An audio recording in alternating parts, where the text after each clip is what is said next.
partiendo más o menos justo de donde lo dejamos en el bloque anterior, ¿no? Ya digo, teniendo en cuenta un poco esta atmósfera, este estado anímico de la gente en la época, de desengaño, de desesperanza, de frustración, de falta un poco de perspectiva de futuro, de escepticismo, de incredulidad. Vamos a continuar viendo ahora ya precisamente cuáles son es decir, cómo ese estado de ánimo, cómo esa sensibilidad se refleja en la literatura. Es decir, ya vamos a aplicarlo propiamente a la literatura. Mira, en la literatura del barroco, y concretamente en la poesía, que es lo que nos ocupa aquí, se da una cosa curiosa, y es que, por un lado, los temas, los géneros, el tipo de poesía que se utiliza, las formas poéticas que se utilizan, son las mismas del Renacimiento, es decir, las mismas de la época anterior. Pues vamos a tener sonetos, vamos a tener poemas pastoriles, vamos a tener poemas mitológicos, etcétera, etcétera. Es decir, en lo que son los temas, el tipo de poesía, los géneros, eso es lo mismo, eso no va a cambiar. Lo que cambia es la mirada, como dice ahí, la sensibilidad. Es decir, la perspectiva ya no es esa perspectiva más positiva o luminosa del Renacimiento, ahora ya esa perspectiva más desengañada, más oscura del barroco, ¿vale? Lógicamente teniendo en cuenta, como dice ahí, pues que hay una serie de problemas diferentes, hay una filosofía, una sensibilidad diferente, ¿vale? Entonces eso es importante, que aunque formalmente los géneros, el tipo de poesía, los temas sean los mismos que el Renacimiento, la forma de tratarlos es totalmente diferente, ¿vale? Es más pesimista, más negativa, más oscura. Hay un elemento que también comentábamos la semana pasada, y es que, como dice ahí, los escritores del barroco buscan la originalidad, buscan ser diferentes, algo que en el Renacimiento no era tan importante, pero ahora sí. Los escritores barrocos quieren ser originales, diferentes. Luego recordaremos y abundaremos en cómo, ¿no? A través de la complejidad, ¿no? De hacer el lenguaje y la poesía muy, muy difícil. Y por lo tanto, como quieren ser originales y diferentes, en poesía, en novela o en narración, mejor dicho, y en teatro, habrá, como dice ahí, novedades, tratamientos diferentes, tratamientos originales, ¿no? De lo que hasta ahora se venían desarrollando, de lo que venían hablando. Dentro de esos tratamientos diferentes, como digo, acordes a la nueva visión barroca, acorde también a esa intención de originalidad, de ser diferente. Por ejemplo, vamos a ver cómo hay mucho tema clásico, es decir, mucha referencia mitológica a los clásicos de Roma y Grecia, ¿no? Sobre todo, ya digo, entendido en ese sentido, pero desde una perspectiva más negativa o más barroca. Va a tratarse también mucho por los típicos, el amor, el paso del tiempo, la juventud, pero también con una perspectiva nueva y diferente. Y vamos a volver a elementos, tópicos, temas medievales. Por ejemplo, se van a recuperar tópicos de la Edad Media referidos o que apuntaban a la brevedad de la vida, a que todo pasa rápidamente, o a que la muerte es igualadora, es decir, de las clases sociales. Estos temas de el paso de la vida es muy breve y nos lleva a la muerte, y la igualación de esa muerte, que en la muerte ricos, pobres, son todos iguales, son temas que vuelven a tratarse, temas medievales, elementos temáticos medievales que vuelven a tratarse en el barroco. Bueno, vamos a ver entonces cuáles son las características más importantes de la poesía y en general de la literatura barroca. Como dice ahí, primero, un nuevo estilo. Bueno, es fácil de entender, ¿no? Lo que veníamos comentando. Un nuevo estilo que sea original y diferente. Y esa originalidad, esa diferencia que quiere sorprender al lector, se traduce en una, como dice ahí, una dificultad, una complejidad. Los textos barrocos, eso se ve en la narración, pero sobre todo se ve muy claramente en la poesía, son textos muy difíciles. Difíciles para los autores de hacer y difíciles de entender, porque se entienden, como dice ahí, que es una prueba que someten al lector. Es decir, es como si lo que ahora llaman los challenges de ahora, ¿no? Eso que a veces sale en el TikTok, esas cosas, el challenge de rajarse el cubo de agua fría o el challenge de no sé qué.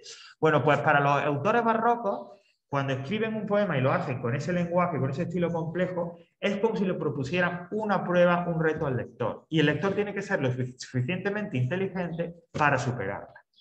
Eso es el reto, eso es básico en el estilo barroco. Ese juego de la complejidad y que incluye, que implica a la complejidad y a la inteligencia del lector es muy, muy importante. Los dos estilos poéticos más importantes y reconocidos del momento, que son, que ahora después estudiaremos, el culteranismo y el conceptismo, se basan en eso. El lenguaje complejo que suponga una prueba, un reto al lector que debe superar. ¿Vale? Insisto, característica importantísima en este nuevo estilo barroco. La presencia constante, acorde a con lo que hemos comentado antes brevemente y lo que vimos en el bloque anterior, del pesimismo y del desengaño. Es decir, esa línea pesimista, esa línea negativa, está en toda la literatura barroca y, por supuesto, en la poesía. ¿Cómo se refleja? Bueno, pues se refleja a través de una serie de tópicos y de motivos literarios. Por ejemplo, se hace mucho el tópico del carpe diem, es decir, esto de aprovecha el momento, que es lo que significa, eso aparece en los textos literarios. Imágenes como las flores que se marchitan, las ruinas de edificios, los relojes, la nostalgia por un mundo mejor, la muerte, la presencia de la muerte constante. O, por ejemplo, lo que veíamos la semana pasada en torno a esa visión desengañada de la vida o de la realidad, ¿no? Es decir, como que no me creo mucho lo que pasa. Dentro de esa idea se enmarcaba el concebir el mundo como si fuera un teatro, ¿no? Esto ya estaba en Shakespeare de All the world is a stage, todo el mundo es un teatro, ¿no? Y había representaciones en las que la vida, ¿no? Por ejemplo, se hablaba, decíamos, de la vida de alguien, de la vida de un personaje, como si se desplazara por el escenario, es decir, como esa vida fuera una obra de teatro que se desarrolla en un escenario, ¿no? O La vida es sueño, otro de los textos capitales de Hola, Katiuska, ¿qué tal? Otro de los textos capitales del barroco, ¿no? Y que además responde a un tópico, a una imagen. La vida es sueño, porque la vida no es real. ¿Veis que todo va un poco apuntando a lo mismo, ¿no? Esa sensación de desengaño, incredulidad. Esa actitud negativa lleva a los autores a tener en sus textos, ¿no? Un tono, una actitud crítica. Y además con humor, pero con un humor muy afilado, incluso casi violento, ¿no? Por eso hablamos de una crítica satírica y hasta sarcástica. Es decir, todo ese desengaño, ese pesimismo, tiene como reacción en muchos autores barrocos, en la gran mayoría de autores barrocos, insisto, el humor. Y el humor está muy presente en las obras barrocas. Pero es un humor afilado, un humor que no es inocente, ¿no? Por eso hablamos de actitud satírica, sarcástica, una crítica hacia lo que está pasando, hacia esa realidad. Dentro de esa idea se entiende que se desarrolle, se profundice, abunde, ¿no? el género de la picaresca, que ya vimos que aparecía en la época anterior con el Lazarillo de Tormes, pero que ahora en el barroco es cuando se desarrolla y se expande, ¿no? Y también como hay temas, como por ejemplo el amor, la mitología, que ahora se transforman, aparecen, se cuentan de una manera diferente a partir de esa actitud más crítica, satírica o sarcástica. Es decir, ya no, cuando se hable del amor, se puede hablar del amor entre pastores, pero no va a ser ya un amor idílico, inocente, como veíamos en el Renacimiento, sino que seguramente el amor, como se describe ahora en el barroco, será un amor más desengañado, en el que el autor lo va a presentar de una forma crítica, riéndose de él, resaltando aspectos negativos que en el Renacimiento no. ¿Vale? Esa es la nueva idea, esa es la nueva actitud, el nuevo acercamiento a la literatura que tiene el barroco. Asimismo, dentro de esta visión crítica de la realidad, aparece también, es un tópico, un lugar común en la literatura barroca, el tema del mundo al revés, en el que, por ejemplo, el loco, el borracho, el pícaro, el gracioso, es decir, lo que diríamos personajes que son marginales en la sociedad, se convierten en los protagonistas y vemos el mundo a través de ellos. y ellos son los que, insisto, nos hacen llegar esa realidad, nos hacen llegar ese mundo, pero hablan de ella, la enjuician, la valoran, la critican, la cambian, ¿vale? Por eso hablan del mundo al revés. Es un tópico literario que, como digo, se utiliza para criticar y hablar de forma pues eso, ¿no? de una forma crítica sobre la realidad. En lugar de que el protagonista sea el héroe, le damos la vuelta y nos lo presenta precisamente a aquel que es alguien marginado, ese loco, ese borracho, ese pícaro. Por eso es sarcástica, porque claro. Mientras la otra hablaba de una vida bonita, que todo era color de rosa, había sus desengaños, pero no era tan fuerte. Aquí, como los protagonistas, vamos a decir, son de un bajo nivel económico, y moral. Es muy importante también eso. Económico y moral no es igual la perspectiva que tienen ellos con respecto al otro. Total. Entonces, al haber ese contraste, se dice que satírica es sarcástica ante la burla de lo que es la vida, que mientras unos tienen, otros no tienen. Y tomando esa reflexión fantástica que hace Katiuska, que insiste además en lo sarcástico, en lo satírico, yo recordad que es una burla, pero una burla desagradable. Es decir, no es el chiste gracioso que todo el mundo nos reímos, sino que es esto de que alguien hace un chiste ahí pesado y entonces como para herir, ¿no? Esa sería un poco la idea que a veces tiene el humor, ¿no? Este humor barroco. Sí, yo no recuerdo ahora cuál es, pero yo recuerdo una obra que me pasaron, me recuerdo es así leve, pero claro, hace tantos años, pero me acuerdo que era como que el protagonista de esa historia era el diablo, por decirlo de esa manera. Sí. Y el diablo era el que se burlaba de todos, porque sabía la vida de todos. Puede ser el diablo Cojuelo, a lo mejor. Creo que sí. Y se burlaba de todos. Sí, y me llamó mucho la atención. Porque iba por las casas y se metía y tal. Y él narraba todo como cada que lo veía, de su forma de vista, pero también daba su punto de vista. O sea, era una cuestión que me parece hasta como una obra de teatro. Pudiera ser, ¿no? Yo no recuerdo bien. Pero la tengo, pero sé que era el protagonista ahí, o sea, el que contaba todo y se burlaba. Y me acuerdo de por la palabra satírica. Porque lo relacioné con él, ¿no? O sea, pero me acuerdo de ese tiempo. Fíjate que ese ejemplo que pone Satírica es perfecto para eso que estamos comentando, porque el protagonista, quien habla, es el diablo. Habrá qué personaje más marginal, ¿cuál es más marginal que el diablo? ¿No? O sea, que es todo lo contrario a lo que se supone que debe de ser algo. En la otra era Dios, el amor, el engaño, y él se burlaba de todo. Yo recuerdo esa parte.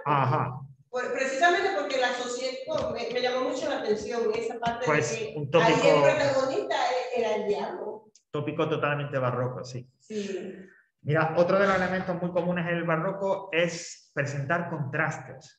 ¿Vale? Es decir, que en una obra se presente algo y su contrario. Un elemento, como dice, y su contrario. Dentro de una misma obra. No ya solo, como dice ahí, que un mismo autor haga una obra y luego haga lo opuesto, lo contrario a esa primera obra que ha escrito, sino que dentro de un mismo texto sea común presentar los contrarios, ¿no? Bueno, que no es propiamente barroco, se sitúa un poco en el límite, pero Don Quijote de la Mancha, pues son los contrastes totales, ¿no? Sobre todo al principio y tal, ¿no? Es muy habitual que en las obras de teatro barroca ahí se mezclen los señores con los criados y haya como dos niveles narrativos. O por ejemplo, ¿no? En un texto como la fábula de Polifemo y Galatea de Góngora, que ahora hablaremos de y tal, aparezca el cíclope, ¿no? Esa figura monstruosa y bestial, con la ninfa, que es además como una imagen de refinamiento y belleza. El contraste, la aparición del contraste es muy importante en la literatura barroca, ¿vale? Y por último, y acorde también a esto que estamos diciendo, que el autor barroco quiere ser original y esa originalidad se expresa a través de un lenguaje complejo, difícil, que es un reto para la inteligencia del lector. Esa lengua, lógicamente, está llena de cultismos, es decir, de palabras, con su nombre, como uno puede pensar por esa denominación, cultas, ¿no? Y fijaos, con el retorcimiento expresivo. ¿Qué es eso del retorcimiento expresivo? Pues es como coger la frase y retorcerla, cambiar las palabras de orden, poner lo que está al principio al final. Ese tipo de juegos son muy comunes en el lenguaje barroco. Por eso hay hipérbatos, juegos de palabras, hay mucha acumulación de imágenes, de metáforas, hay antítesis, los contrastes, hay paradojas que se juegan también con los contrastes.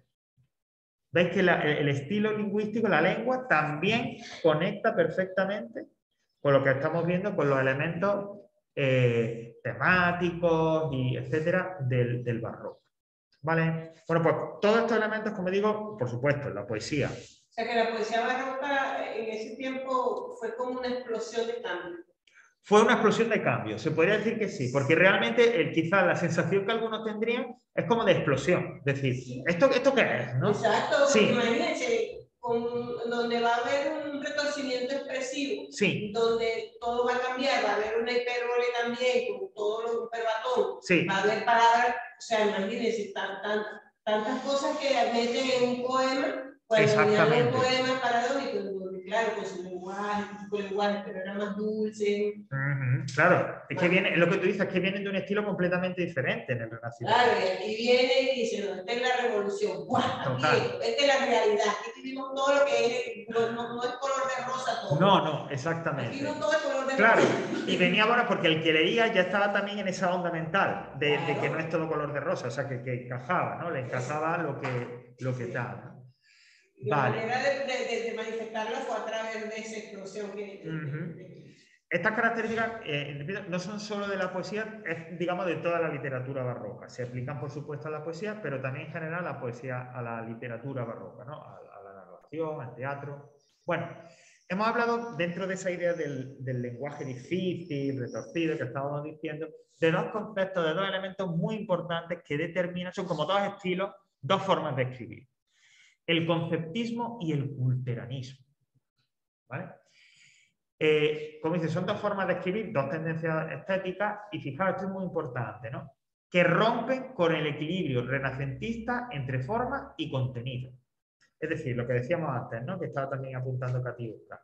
El Renacimiento, pues es todo sereno, luminoso, como dije ahí, equilibrado. Y ahora eso se desborda y el barroco es exageración. ¿Sabéis dónde se ve muy claramente esto, que el barroco es exageración? En el arte, en las artes plásticas, en la pintura y en la escultura. O sea, uno entra a una iglesia y dice, joder, eso tiene que ser barroco. No puede ser que no sea barroco. Y la arquitectura también. La arquitectura. La arquitectura también cambió completamente, claro, siempre trayendo algo del Renacimiento y de todo, claro. Pero a su estilo. Exactamente. Más fuerte. Es como si fuera un Renacimiento más fuerte. Es más fuerte, es más fuerte. Exactamente, ¿no? Ahí, creo que es de Bernini, no estoy seguro, pero hay la conozco por fotografía, no he estado allí, pero es una escultura bellísima, que es esta de Santa Teresa de Jesús, ¿no? El éxtasis de Santa Teresa, que está, creo que es en el Vaticano. Bueno, no me hagáis caso de si es en el Vaticano, pero la escultura la buscáis, éxtasis de Santa Teresa Bernini.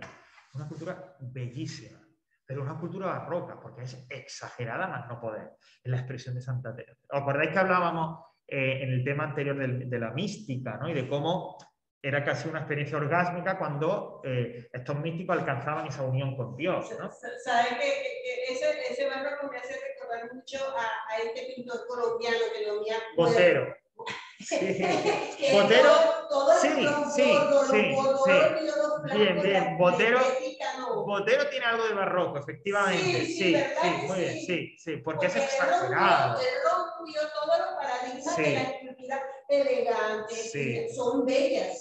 Son muy bellas. Sus caras, pero ¿qué? Ahí solo son gordos, hasta el perro gordo. Sí. Ahí también tiene esculturas en Madrid, alguna que otra escultura también. Sí. Pero sí. Bueno, pues mira, eso es perfecto. Si tenéis la imagen de Botero, es más fácil encontrarlo en internet, ¿sí, no? Eso es el barroco, esa exageración, ese desbordamiento, ¿vale? Bueno, pues eso, como digo, el conceptismo y el culteranismo, esta forma de escribir, estas tendencias estéticas van por ahí. Rompen ese equilibrio que había y ahora ya es exageración. Porque siempre hay una misma idea en el barroco.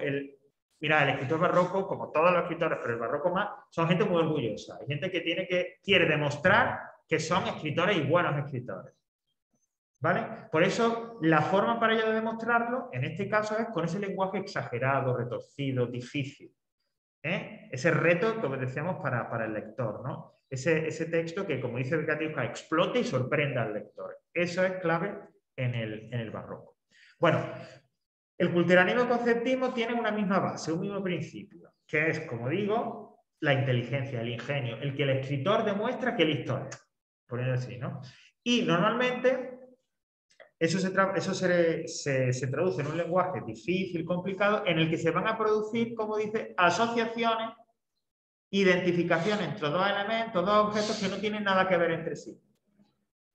Y eso es lo que hace que el lenguaje barroco, el lenguaje del conceptismo del culteranismo sea tan complicado, porque a veces el autor asocia, une dos elementos que no están relacionados, que no tienen nada que ver entre sí, solo en la mente del escritor, y es el lector el que, mediante su inteligencia, tiene que saber por qué están relacionados. Hay mucho de juego también aquí. Que estamos hablando todo un poco de un punto de vista pesimista, pero aquí hay un juego que el escritor propone al lector. ¿Vale? Como el lenguaje es complicado, lógicamente se lleva, como dice, a una expresión oscura, pero algo es intencionado, ¿no? El lenguaje difícil y que lleva a una expresión oscura, ¿no? En el caso del culteranismo hay un extra. O sea, fijaos, culteranismo y conceptismo, los dos comparten, insisto, lenguaje complicado, expresión oscura, pero en el culteranismo hay un plus. ¿Por qué?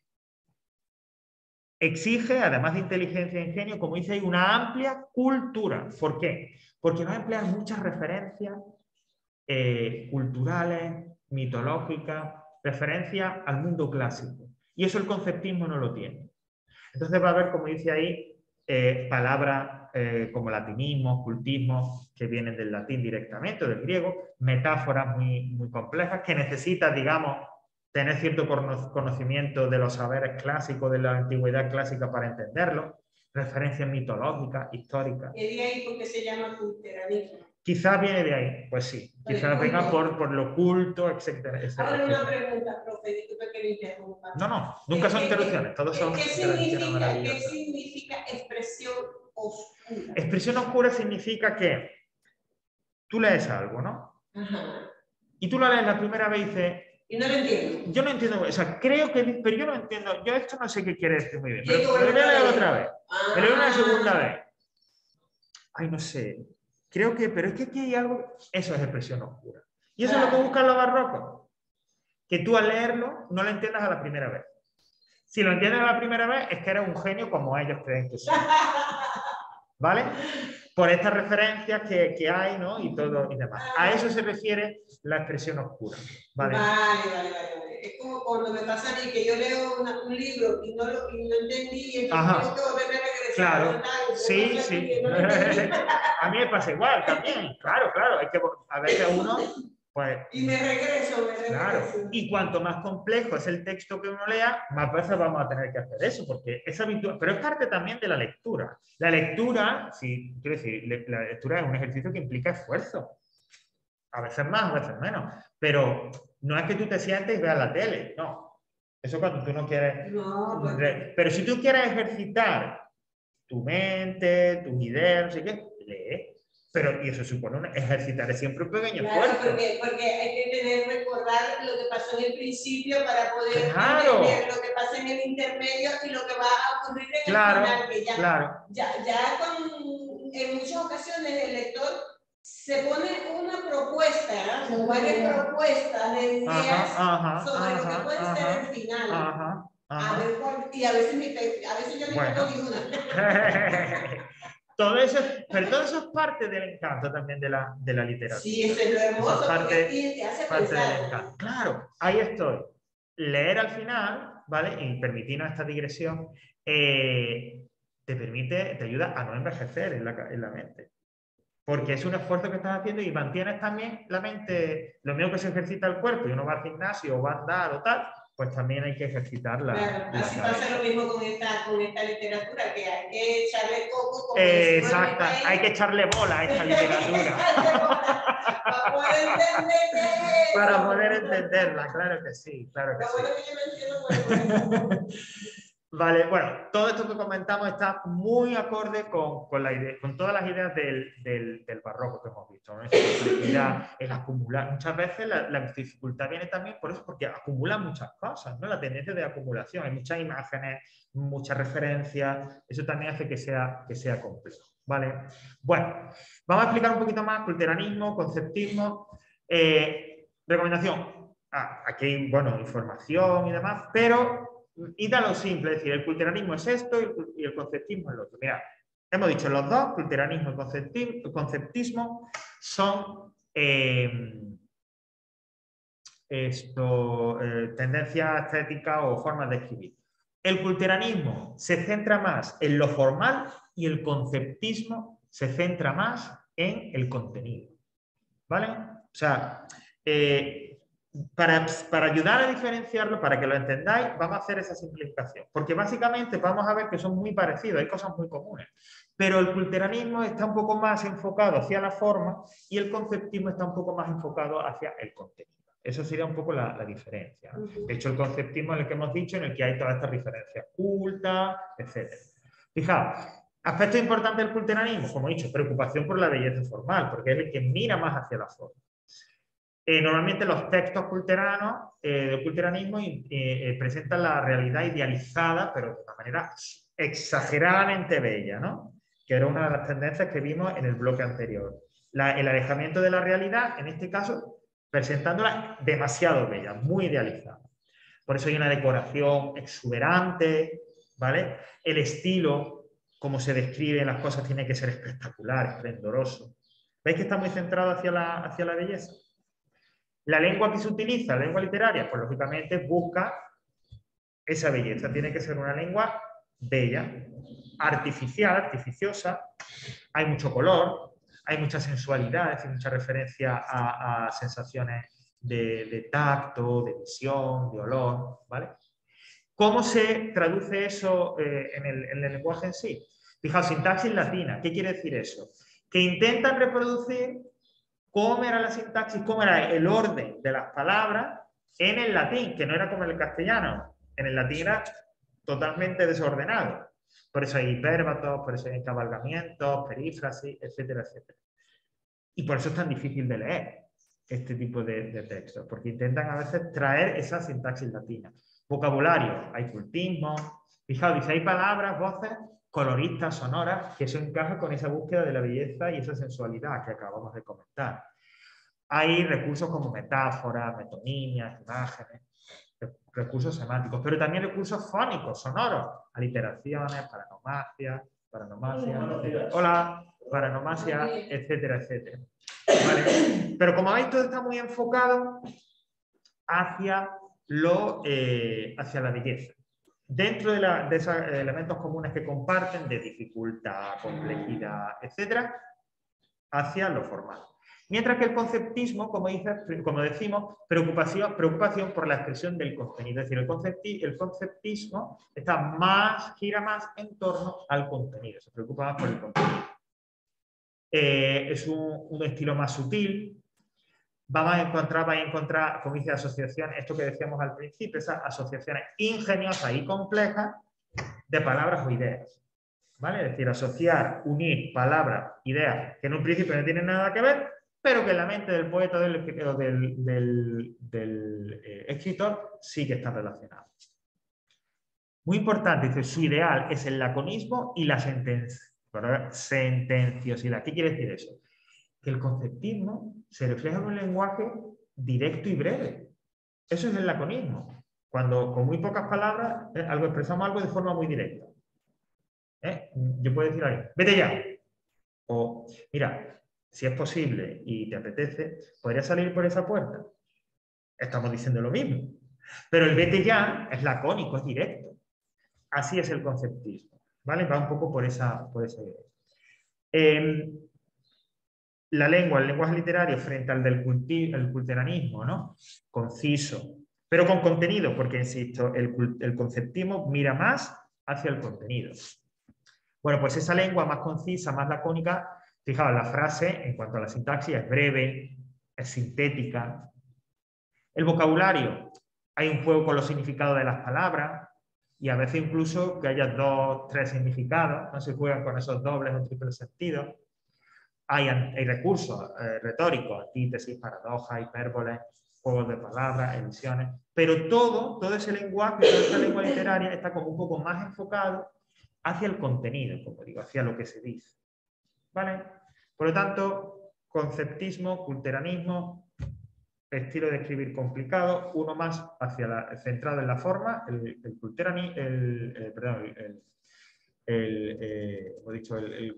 otro más enfocado hacia el contenido, que es el concepto.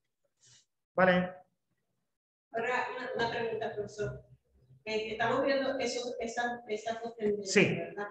Pero en el momento de la evaluación, ¿cómo nosotros identificaríamos eso? Vale. En caso tal de que usted, me imagino que lo va a colocar porque es pudiera parte ser, del barroco. Bueno. Pudiera ser. Y son dos conceptos importantes. Bueno, exacto. No es tan sencillo, efectivamente, como preguntas creativas, el distinguir qué es culteranismo o qué es conceptismo. A veces no es tan fácil, ¿vale? Lo que sí es cierto que, por ejemplo, si yo quiero que tú me distingas de algo, yo, por ejemplo, te pondría una frase o algo muy exagerada, muy idealizada, muy bella, para que tú vieras que es culteranismo. ¿Vale?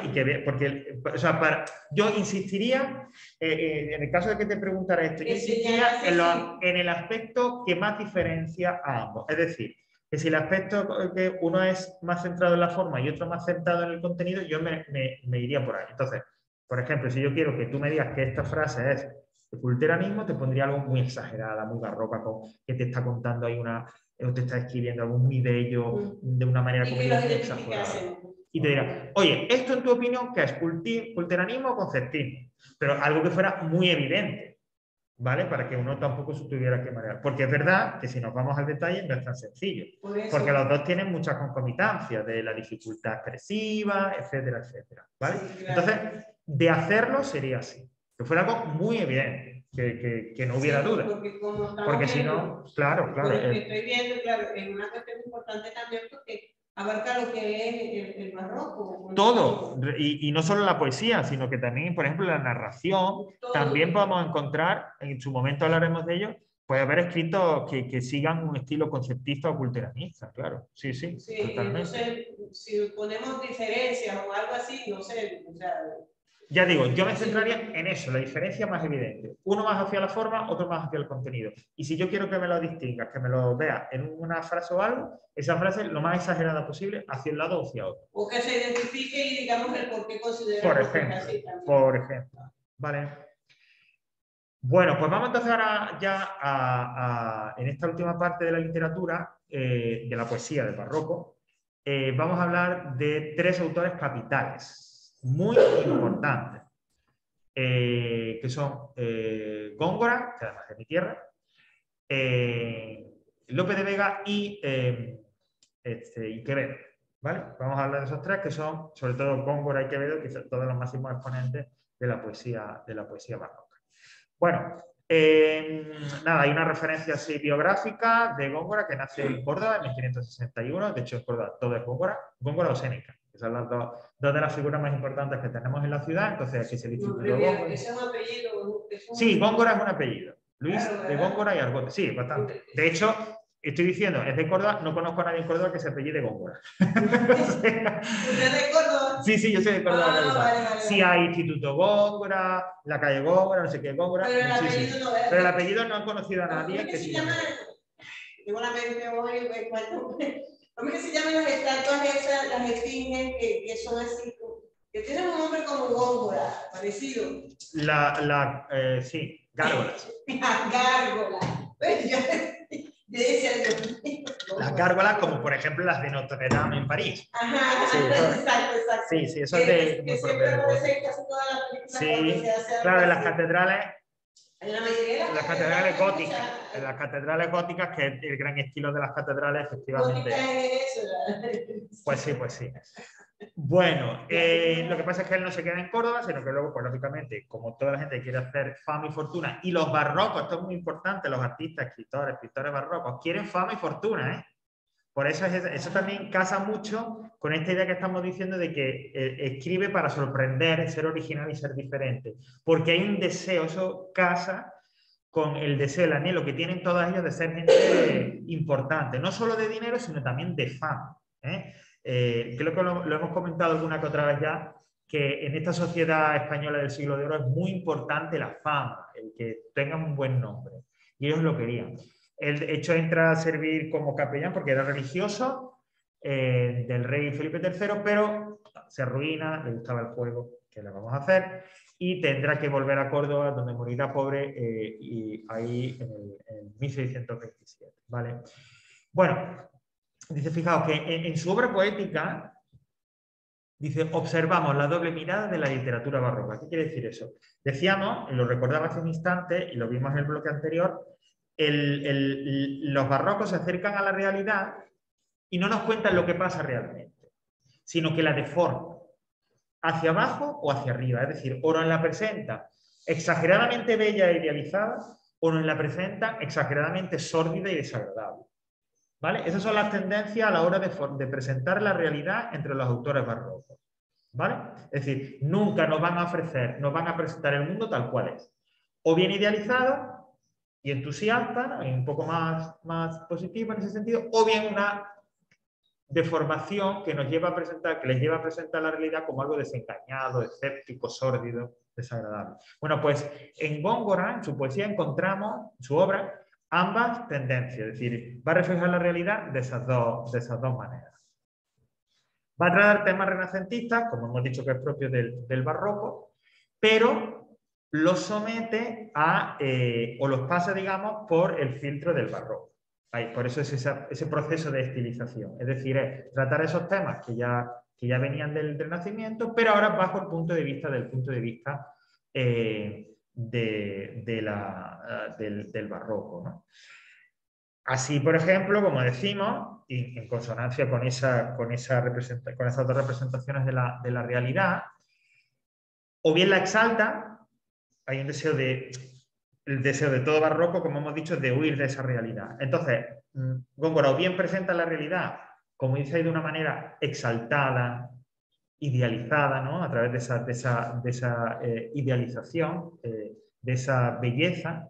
Y en ese sentido, cuando presenta la realidad de esa manera exageradamente bella y idealizada, conecta con Garcilaso de la Vega. ¿Os acordáis que hablábamos de Garcilaso? Incluso leímos aquí algún que otro soneto.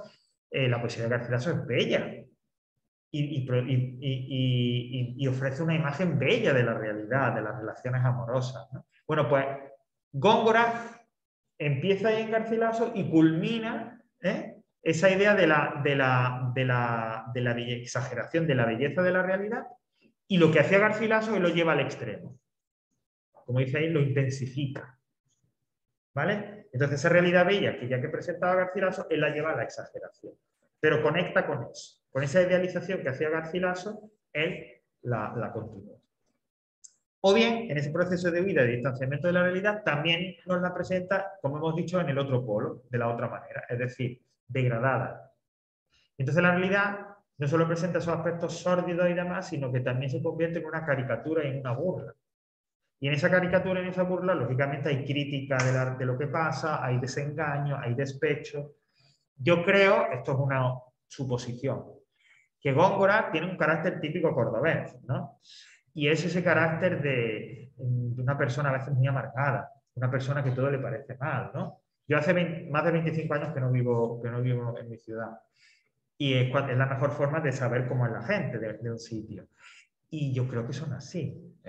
Córdoba es una ciudad bellísima, espectacular. ¿Para qué vamos a decir lo contrario, ¿no? Pero la gente no es tanto. O sea, es una ciudad dura de vivir, porque hay ese que yo creo que es el carácter que tenía. Un carácter desengañado, un carácter amargado, nada viene bien, ¿no? Cualquier innovación en la ciudad siempre es un motivo de burla. Se hace algo nuevo, se cambia una calle y antes estaba mejor y ahora está mal, ¿no? Sí, sí. Sí, algunos dicen que es una filosofía como de Séneca, pero yo digo simplemente que el cordobés de senequista, de Séneca, ¿no? Que era así. Pero yo digo simplemente que es que el cordobés tiene ese carácter, que es un carácter que dificulta mucho y que hace que muchas veces la ciudad no sea más de lo que es, ¿vale? Pero bueno, eso ya es una opinión personal, que como cordobés creo que estoy en derecho de decir, ¿vale? Y Góngora es así, es lo que yo intuyo, ¿no? Bueno, en cuanto a su lenguaje, Góngora, como dice ahí, lógicamente tiene todos esos elementos cultos, porque es lo propio del barroco, lo intensifica, condensa e intensifica esos elementos más cultos, utiliza figuras literarias, por ejemplo, el hipérbato. El hipérbato, quiero recordar que es básicamente el cambio del orden en los elementos de la frase. Si yo digo, tú vas al cine, el hipérbato sería el cine tú vas. Claro, eso dificulta mucho y Góngora lo utiliza bastante, ¿vale? Utiliza mucho Góngora, utiliza mucho la mitología. La mitología tiene una doble función en el barroco, al aparecer en los textos. Uno, dificultar la comprensión del texto, porque cuando aparece un mito, para tú entenderlo, tú has tenido previamente que leer y saber de mitología, ¿vale? Eso es una forma y tal. Y luego, lógicamente, embellecer. Es decir, porque los mitos son, lógicamente, bastante bellos, ¿no? Es decir, son historias, además de todo hay crímenes, hay adulterios, hay incestos, hay zoofilia, hay de todo lo que te puedas imaginar, está ya en la mitología. Entonces tiene esa doble función, embellecer, pero dificultar también a la vez, ¿no? Claro, por eso dice que todo esto que estamos diciendo, todos estos elementos que componen y caracterizan ese lenguaje poético de Góngora, dificultan sus textos, hace que sean oscuros, que sean difíciles. Y de hecho se reconoce, y eso siempre es así, que la poesía de Góngora es muy complicada, muy difícil de entender, ¿vale? Es decir, pues hay que estar ahí y dándole y no sé qué, porque es muy complicada de entender. Encima el léxico, es decir, las palabras que utiliza, el vocabulario, también se ve que es un vocabulario que él previamente ha seleccionado, es decir, no utiliza palabras así al azar, sino que las ha elegido concienzudamente. Y fijaos, las investigaciones han descubierto que tendía mucho hacia el color, que le gustaban mucho las palabras que designaran colores. Por eso se habla de colorismo. El amarillo, blanco, el rojo, amarillo y blanco parece que son los colores que más le gustaban. Pero todo lo que tenga ese espectro del color, ¿no? Ese campo semántico del color, aparece mucho en su obra. Bueno, yendo a esa obra concretamente, hay romances, hay letrillas, hay sonetos, y luego hay 3 poemas que tienen mayor extensión, ¿no? Y que son normalmente las obras que se suelen mencionar como de referencia, que son la fábula de Polifemo y Galatea, la Soledad y la fábula de Píramo y Tisbe, perdón. Digo que 2 de ellos tienen mitología en sus títulos ya, ¿vale? Esto es muy complejo, muy difícil de entender. Es decir, que si uno está aburrido, mira, no cojas el Góngora. No es lo mejor para distraerse en la lectura porque no vas a pasar del verso 10. Es muy complicado, ¿no? Fijaos que en esa misma fábula, la fábula de Polifemo y Galatea, que se suele reconocer, como digo, como quizás la obra más así, nos vuelve a contar, en la lengua propia suya, de dificultad, oscura, etcétera, el mito del cíclope de Polifemo, que enamora a la ninfa Galatea, ¿no? Los cíclopes, como decía antes, son criaturas mitológicas, eran como gigantes bestias con un solo ojo, ¿vale? Y las ninfas normalmente eran delicadas seres como hadas, ¿no?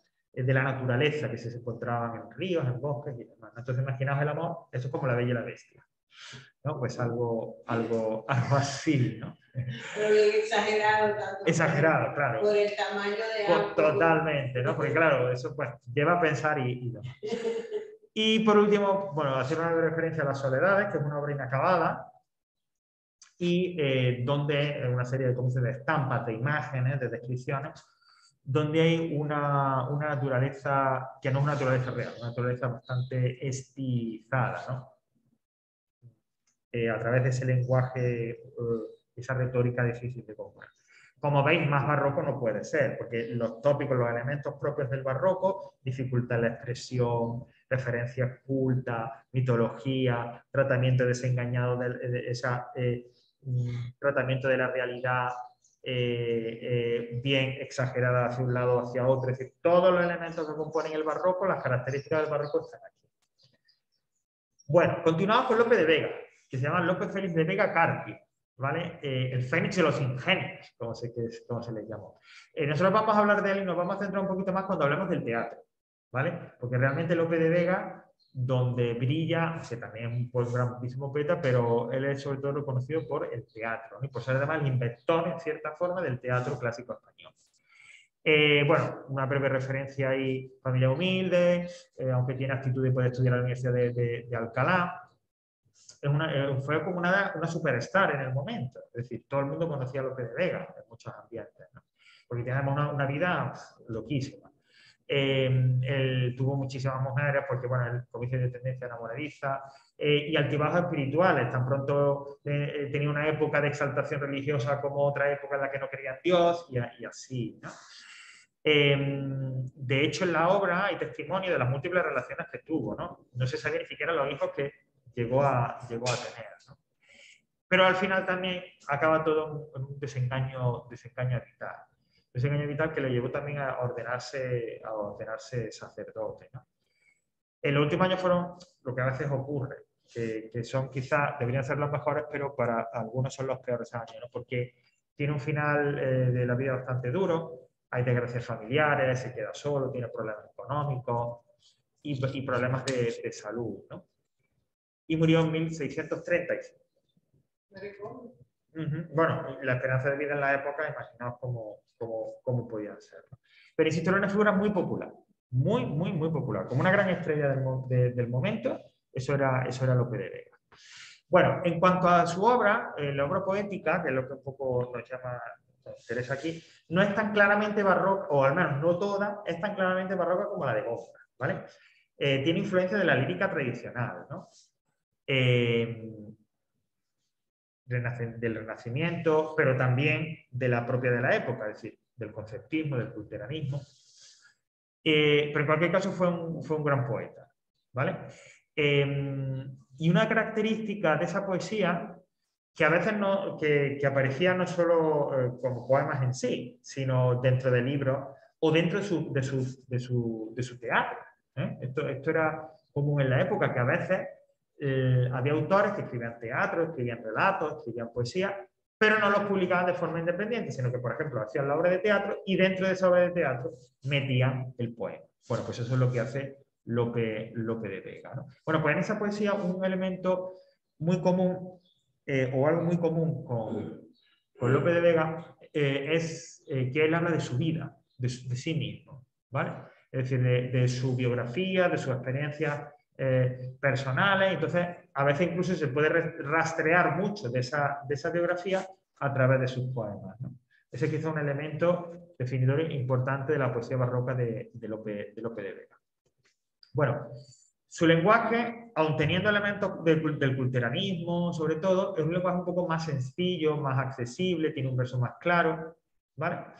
Y la poesía se reúne normalmente en 3 libros, que son las rimas sacras y las rimas humanas y divinas del licenciado Tomé de Puntillas. Bueno, la primera, las rimas, son poesías sobre todo de carácter amoroso, ¿vale? Que incluso nos llevan al inicio de la poesía amorosa, petrarquista, esta del siglo XV. La rima sacra, que lo produce durante su crisis espiritual, ¿no? Y donde temas como el arrepentimiento, el sentimiento religioso, pues tienen cabida. Y la última en las que tiene un carácter más humorístico, ¿no? De parodia, ¿no? De burla, donde se ríe, entre comillas, de tendencias literarias o de las formas poéticas, de las formas líricas, de la poesía, en definitiva, de su momento, ¿vale? Y por último, el otro gran pilar de la poesía barroca, que es Francisco de Quevedo, madrileño, que nace en 1580, en una familia cortesana. Cuando se habla del término este cortesano, se refiere a que estaban en el ámbito de la corte, es decir, que eran empleados. ¿Cómo? No, de la corte del rey. Es decir, que de repente, pues, no sé, eran los ayudantes del secretario del no sé qué del rey. Es decir, estaba relacionado de alguna manera su vida y su trabajo con el rey. Estudió en la universidad e incluso tuvo responsabilidades políticas junto al duque de Lerma, el primer gran corrupto de la historia de España, o al menos del que se tenga noticia. Os invito, si queréis conocer un poquito más, a que buscáis por ahí, ya que, bueno, no lo podemos tener, lo que hizo el gracioso del duque de Lerma, ¿no? Estamos hablando del siglo XVII, Sí, siglo XVII. Sí, siglo XVII. Y ya había especulación inmobiliaria. Fijaos lo que os digo. Pero bueno, eso es otro tema. No se sabe por qué, pero estuvo en prisión, en la cárcel en León, y finalmente en el 1645 murió en Villanueva de los Infantes. La esperanza de vida, pues de repente era como 50 años. O 40. Bueno, pues entonces, claro, él venía de un extracto social un poquito mejor, pudo vivir un poco más. Y el primero que ha dicho una, que quedado firmado porque dice que a los 65 se mudaban ahí. No, en el 65, en el 1600, no, la 56, 50, en el tenía 56 años. Sí, sí, también. ¿Quién tiene 56 años? Cuando Góngora se traslada a Madrid ya tenía 56 años. Sí, o sea que... pero lo que le diga fue el más joven. Ya digo, y toda esta gente, en cierta forma, puesto que su vida era una vida dedicada a vida intelectual, etcétera, es decir, no a un trabajo físico, de repente vivía un poco mejor. Pero imaginad los agricultores, de repente agricultores la esperanza de vida era los 35. O sea, no sé, por decir algo. O los que se dedicaban a la guerra. Cuando... Sí, pero es increíble. Bueno, claro, claro. Todo, era otro mundo. Yo creo que es un mundo que uno no entiende, o sea, nosotros nos podemos acercar, pero no llegamos a entenderlo, porque es tan diferente del nuestro. Sí, pero es impresionante como sí. lo joven que muere. Sí, sí, sí, efectivamente.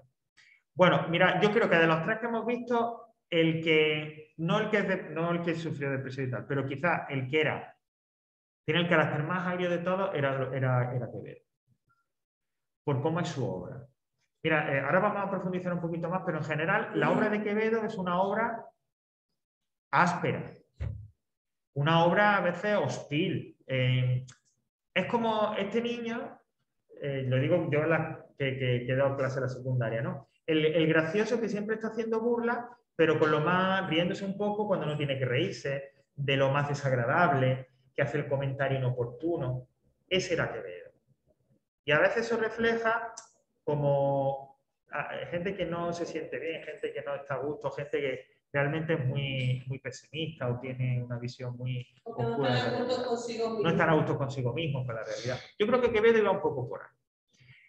Hay varios elementos que destacan en su obra. Por ejemplo, es una obra, en su poesía, los contrastes, que hemos visto que es algo muy barroco. En un mismo texto presentar elementos contrapuestos, ¿no? Por ejemplo, hay elementos morales, lo bueno y lo malo, se presentan en el mismo texto, o actitudes amorosas, o burlescas, o de otro tipo, ¿no? Mezcla también, por ejemplo, la degradación de lo bello y la elevación de lo vulgar, es decir, la belleza la pone fea y lo desagradable lo pone bello, ¿no? Es decir, esos juegos tan barrocos, tan de contraste, están muy presentes en la obra de Quevedo, ¿no? Fijaos, hay una actitud crítica y sarcástica. Esto es lo que me lleva a mí, es cuando yo digo ese filo, ¿no? Que cuando hace una burla no es una burla suave, es una burla directa, que se burla de alguien, va a aquello que más le pueda doler, ¿no? Esa actitud, la que yo digo, desengañada de Quevedo, ¿eh? Por ese profundo, como digo, pesimismo y desengaño, ¿no? Es un lenguaje conceptista, muy condensado. Intenta innovar en el léxico y presentar y crear nuevas palabras. Intenta también, la sintaxis es otra vez la sintaxis que veíamos con Góngora, es decir, rupturista, de cambio de orden, hay juegos de palabras, antítesis, paranomasia.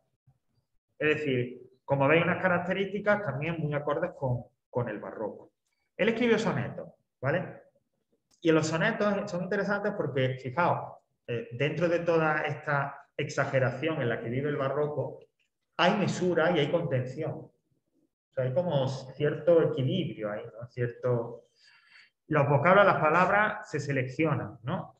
Las que son más adecuadas para temas, porque estos sonetos tratan temas profundos, ¿no? Entonces, él selecciona las palabras, los vocablos que utiliza para que se adecúen a esa profundidad de los temas, ¿no? Habla del amor, de la muerte, el tiempo, el desengaño, los temas típicos de siempre y desde el punto de vista barroco. Habla, claro, lógicamente ese amor, esos sentimientos amorosos se tienen que hablar desde el punto de vista, como digo, barroco, desde el punto de vista del pesimismo, de de la oscuridad, del desengaño, el amor no va a triunfar, todo se acaba. Pero lo hace formalmente con elementos renacentistas, es decir, aunque la ideología, el punto de vista es barroco, como decíamos antes, la técnica, la forma es renacentista. Y conecta con la lírica cortesana y el petrarquismo, ¿no? Esto que hemos dicho que era del final de la Edad Media, ¿no? Estos poemas, estos juglares que se iban por las cortes de los reyes y recitaban poemas donde había una amada superior que era como un dios y a la que se referían y tal. Bueno, pues esa idea la recupera Quevedo y en esa forma, en ese envoltorio, presenta sus poemas, ¿no? Barrocos y desengañados. Encontramos motivos luminosos, uniones contrarias, dualidades conceptuales, bueno, como digo, típico del barroco. Y fijaos, y conectamos con lo siguiente. La muerte y el tiempo son una de sus grandes preocupaciones.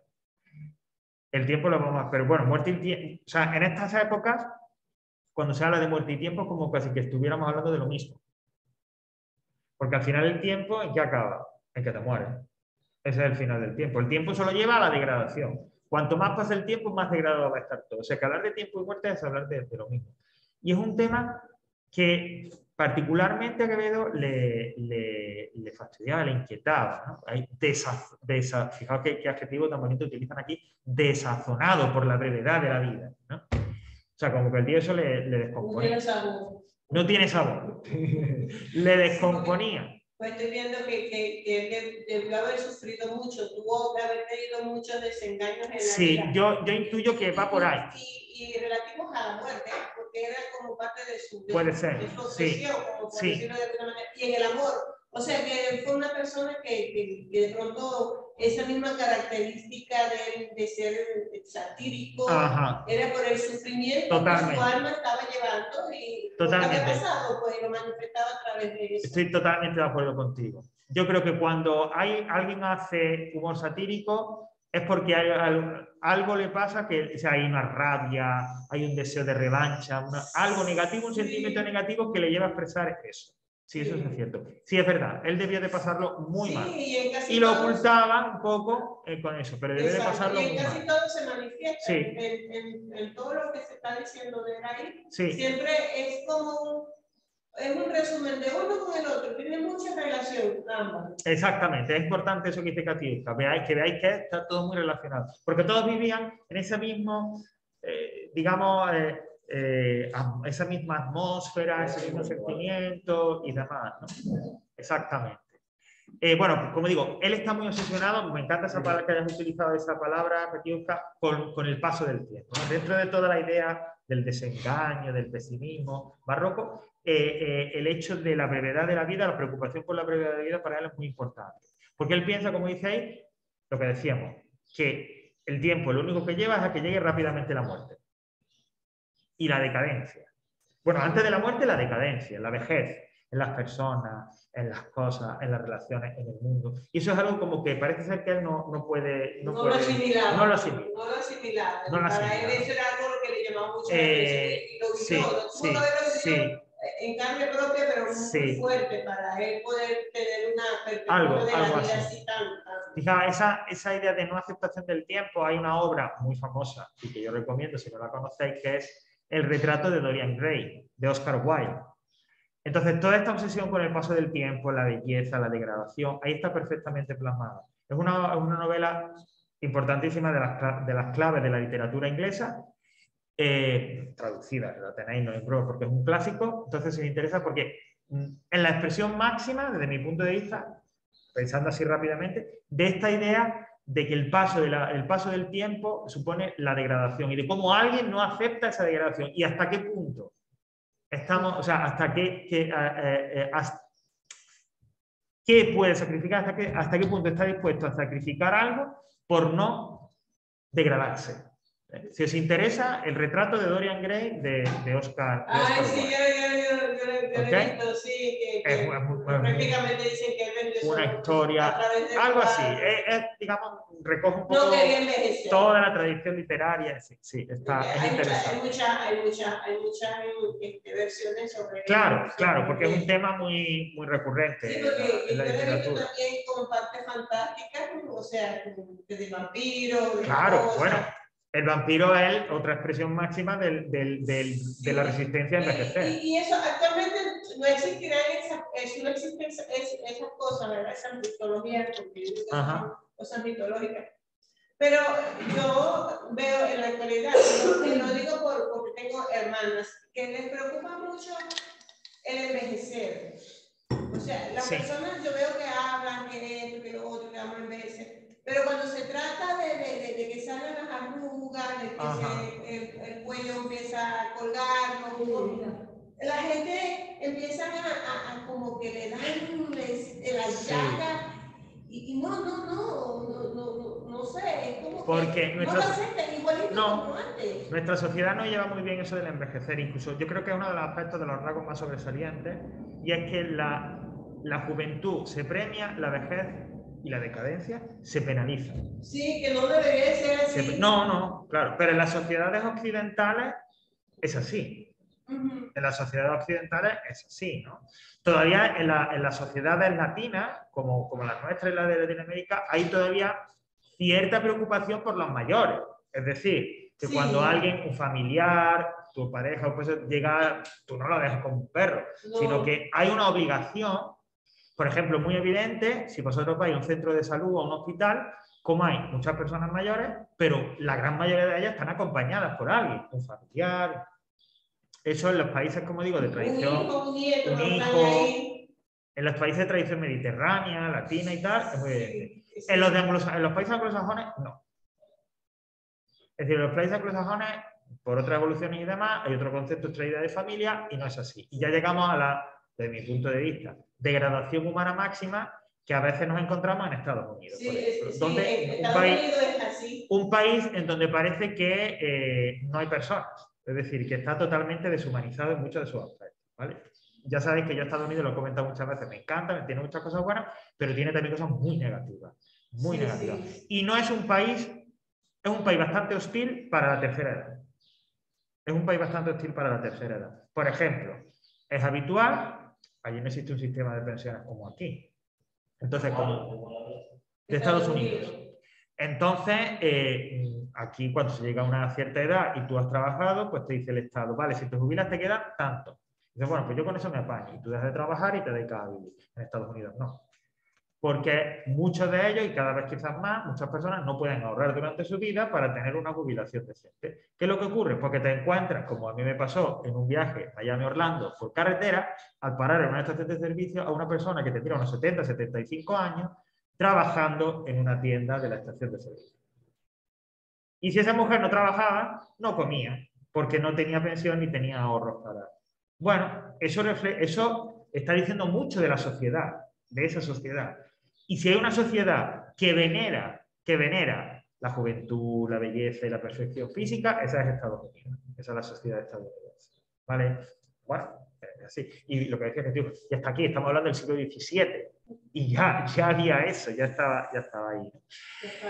Bueno, él tiene también muchos poemas, pues esos satíricos burlescos, con mucho humor. Hay un muy famoso ese de érase un hombre una nariz pegado. Este creo que es el que se refiere a Góngora, porque hubo entre Góngora y Quevedo una rivalidad muy fuerte. Y además en el que se enfrentaban. Entonces uno escribía un poema metiéndose con el otro. Y entonces el otro respondía con un poema riéndose de tal, ¿no? Y era una rivalidad que a veces casi llegaba hasta lo físico, ¿no? Y que si se hubieran encontrado, ¿no? Pues de repente se lían ahí a tal, ¿no? Exactamente. Ese era ser un hombre un nariz pegado. Quiero recordar que, porque si veis algún cuadro de Góngora, Góngora tenía una nariz muy pronunciada. Dicen que esa nariz aguileña es un rasgo de judío, que es uno de los peores insultos que se puede decir en la época en España, ¿vale? Entonces, tiene una nariz... Entonces, creo que va por ahí, pero habría que confirmarlo. Yo preguntaré mi nombre por eso. Hay poemas de sátira. Encontramos poemas en donde hay una degradación donde el mito se presenta pero de forma degradada. Y sobre todo siempre se desencanta ante el paso del tiempo. Fijaos, y las veleidades del ser humano, es decir, que los seres humanos son inconstantes. Que hoy eres mi mejor amigo y mañana no. Que hoy eres mi amor y mañana no. Eso es algo que también a él como que no acaba de entenderlo, ¿no? Y que contribuía un poco, como dice, esa veleidad, esa inconstancia del ser humano, resonaba, ¿no?, dentro de todo ese contexto barroco y demás. Bueno, fijaos, las poesías aparecieron póstumas, es decir, cuando ya había fallecido, en Parnaso Español y en las 3 últimas musas. Tiene una orientación sobre todo conceptista, ¿no?, más hacia el contenido, como decíamos. Hay ingenio expresivo, condensación del pensamiento, juegos de ideas, etcétera, etcétera. Es decir, otros elementos que ya hemos visto en otros poetas barrocos. Bueno, pues hasta aquí el barroco, perdón, la poesía del barroco, porque tenemos que ver teatro, que es quizás sobre todo el teatro, ¿no?, la mayor creación, la mayor aportación. Eso lo tenemos para descargarlo, ¿verdad? Sí, eso está todo para descargarlo, efectivamente. Ahora os muestro dónde podéis descargarlo. No descargué de literatura, sino Ajá. de lengua. Pues dentro del apartado que dice, bueno, pues literatura, barroco, poesía, vais hacia el final y ahí tenéis, exactamente, que dice tema 7. ¿Qué otros recursos tenéis? Bueno, aquí hay un enlace donde hay un cantautor muy famoso, bueno, por lo menos lo era a principios de los 80 y demás aquí en España, que es Paco Ibáñez, y él musicaliza, te canta, hay uno de los poemas más famosos de Quevedo, Poderoso Caballero, Don Dinero, donde precisamente reúne estos temas de la degradación, de la codicia, etc. Y ese poema lo canta, lo musicaliza Paco Ibáñez. Y he tenido un enlace por si queréis acercaros a ese poema a través de la canción. Y en esa página, en la página C, también, en esa página que viene el apartado C, tenéis una breve antología de poesía, de la poesía barroca y de poemas barrocos de otras literaturas. Yo siempre recomiendo, especialmente si estáis estudiando poesía, yo siempre recomiendo que, a ser posible, lo hagáis con textos al lado. Es decir, que si estamos hablando de Góngora y estáis repasando las características, que le echéis un tiento así por encima. Porque el ver el texto te amplía la comprensión, ¿no?, y te ayuda a verlo mejor, ¿vale? Y luego tenéis también un PDF, aparte del de la teoría, con ejercicios y con sus soluciones sobre la poesía barroca. Así que si queréis un poco también profundizar y ver eso, tener una idea de, oye, ¿cómo se plantearía esto en un comentario de texto? Claro, es importante porque en sí hay que tener una idea de cómo se va a plantear el examen. Claro, con claro. Respecto a la porque poesía barroca. Si estáis viendo, el barroco tiene muchas cositas, ¿eh? Yo, como siempre, y por eso os invito luego a revisarlo a las grabaciones, intentamos apuntar a lo más esencial, a las 4 o 5 ideas esenciales. Aún así, en el caso del barroco hay bastantes cositas que decir, ¿no? Entonces, bueno, pues eso es un buen apoyo ahí para saber por dónde pueden ir los tiros. Vale, bueno, pues... ¿Te puede indicar qué toca ahora?